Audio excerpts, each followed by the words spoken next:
Needless to say, it is high tide. Should be easy to launch at least. It's a full moon, northeast wind, and hopefully the fish will bite. They bought really good last week, so looking forward to seeing what's going on this week. Not a lot of wind. They were calling for like 10-foot seas offshore. So we will not be offshore today. Hey guys, welcome to another episode of Real Hazardous. I'm gonna try to catch some more fish today. Maybe some redfish, maybe some flounder. And we ain't gonna throw anything good back. Well, we may throw back, we may catch and release, but we'll definitely catch the fish first, if we can.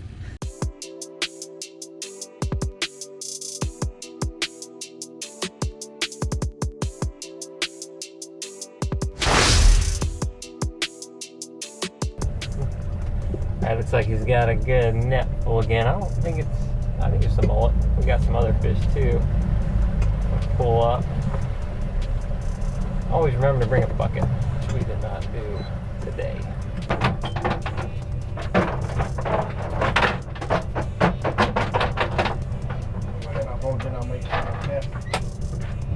So just so y'all know, like around the boat ramp seems to be a good place to get bait. Sometimes we'll swim right up in it. Just look for the ripples on the water. We've got a mixture of little pogies, little greenies, and a mullet or two. So that'll be good. We'll give them all a try. Today is not a tournament. Tournaments are fun and exciting, but one thing about not being a tournament is you can try to catch other fish and do a little bit of experimenting, you know, try to learn some new things and prepare for more tournaments in the future. So that's what we did today. We went out to some spots where we were a couple weeks ago, caught some redfish, we got some mullet, some crabs, and we put out some baits.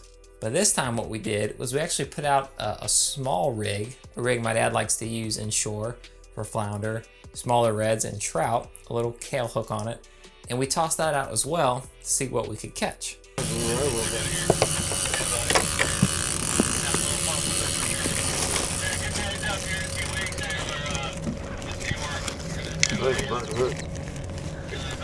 Dang. So we had something on, and it seemed like a good fish, but it got like tangled in something, and our hook ended up breaking. I think there's something back there, so we're gonna let some anchor line back and try to get past whatever that obstruction was, and we'll drop everything back down and try it again. What do you think it was that hit? It hit pretty strong. I mean, that was going on.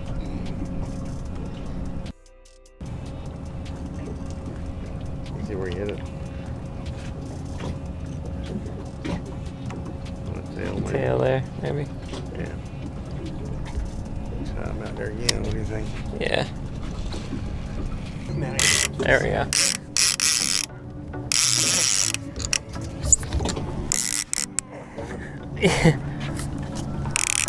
Move some stuff anyway. Yeah, it might better. It's probably what we need last week.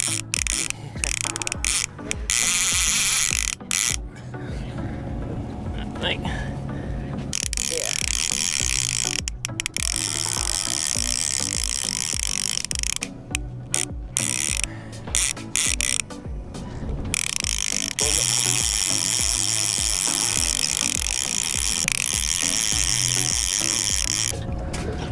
Almost got him. Yeah.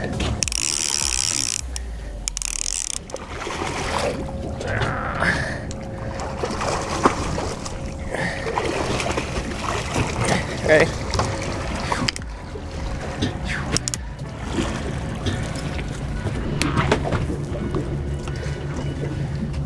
Want to measure them? Pretty heavy.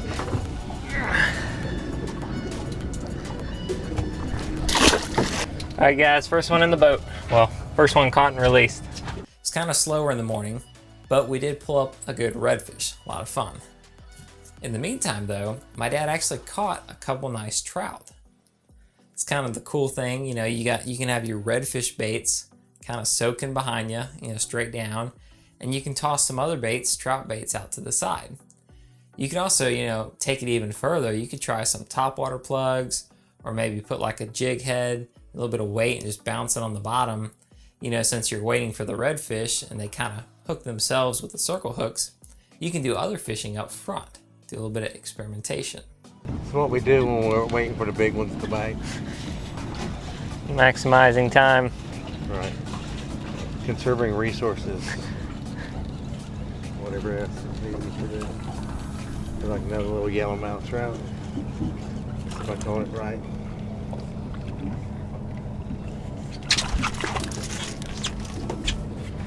Little yellowmouth trout. Get about 3 or 4 of those when we have supper, won't we?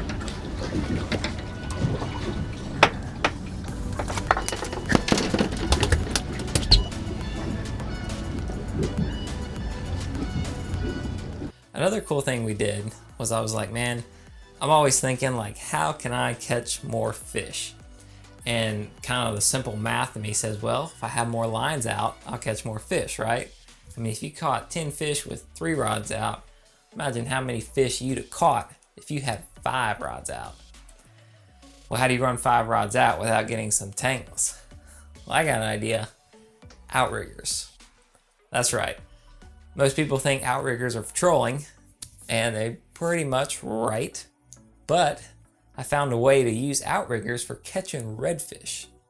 You see, we use our downriggers, drop them down with a clip, and that helps us to catch fish right on the bottom. Well, my other rigs have a bank sinker, a 3-way swivel, and a hook. You can just toss it out the back. So I thought, let's turn the outriggers to the side, and I'll put my line in the clip, and you can either toss it out and then put your line in the clip, or put your line in the clip and then run the outriggers all the way out and then let it back. So now you can let 2 way out the side, and I've got basically like 8-9 foot width, 15 foot outriggers. So now I'm covering about 38 foot, almost 40 feet of water. So I've got 2 lines off my outriggers, and they'll pop free of the clip when a fish hits. I've got 2 lines, 1 on each downrigger right off the gunnel, straight back, down deep. And then I've got 1 in the middle that I toss back, and it's a little further back, you know, on a weight. So I've got 3-way swivel with a weight, 3-way swivel with a weight, 3-way swivel with a weight, and then just regular circle hook with a sliding sinker clip to the downrigger. So now I've got 5 lines out. I don't know, maybe one day I'll think of a way to do more. I actually flew my kite during the tournament for practice because I had some downtime. So heck, you know, we might have kite riggers, outriggers, downriggers, you know, we'll be catching redfish on top water. You know, we'll get lines all over the place. Drift some lines, put some lines out the front. But, you know, it's fun to experiment, and that actually worked. I mean, it was a good way to use your outriggers, keeps things spread out. So, you know, I've got more lines out. I feel better. Feel like at least statistically I should catch more fish. I don't have the tangles, so that's good. And it was kind of fun to try. Meanwhile, I can still fish up front for trout, flounder. You know, there could be other fish, other drum. You know, you don't never know what's all in the river. Bull sharks come in sometimes and take a chunk out of your redfish. So there's really a lot of variety you can catch. Maybe sheep's head. Just have fun with it. Not yet. We had one back there, but I think it's starting to slow down a little. yeah. I went last week and it wasn't very good for me. Gotcha. Yeah, I did talk to somebody who got them the day after I went. He got them in a little shallower water over there with a little jetties kind of by that yellow marker. Oh, gotcha. Yeah, hopefully. Yeah. a lot of people stacked up. You should see the names points. Oh, we drove through it. It was crazy. One there. Looked almost as bad as the tournament last weekend. Yeah. I know. Probably, I think there was more boats there this weekend than there were last weekend. No, there were more last week. It was crazy last weekend. Yeah. Good luck, guys. Yeah. We need a live mullet. Okay, the tide was so high this morning, you can't get their mullet. Think that works better than the crabs? Yesterday, or last week, the second half was mullet, the first half was crab. Just live, not dead, not cut? Yeah, big mullet. Yeah. Big live mullet. Yeah. I like the boat, guys. Thanks. Appreciate it. All right, man, have a Y'all good take one. care. All right, guys. Well, it was kind of a slower morning than we hoped. Tide played out kind of weird. say weird, it's probably normal. The low tide and the time it actually stopped flowing, like the low tide was 8, but it didn't go slack until about kind of 9 or 10, kind of right in the middle of when we were fishing.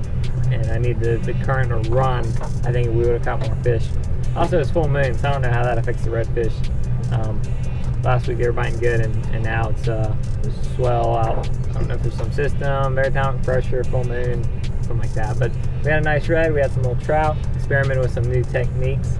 So hopefully you guys learned a thing or two, and we'll see you guys next time.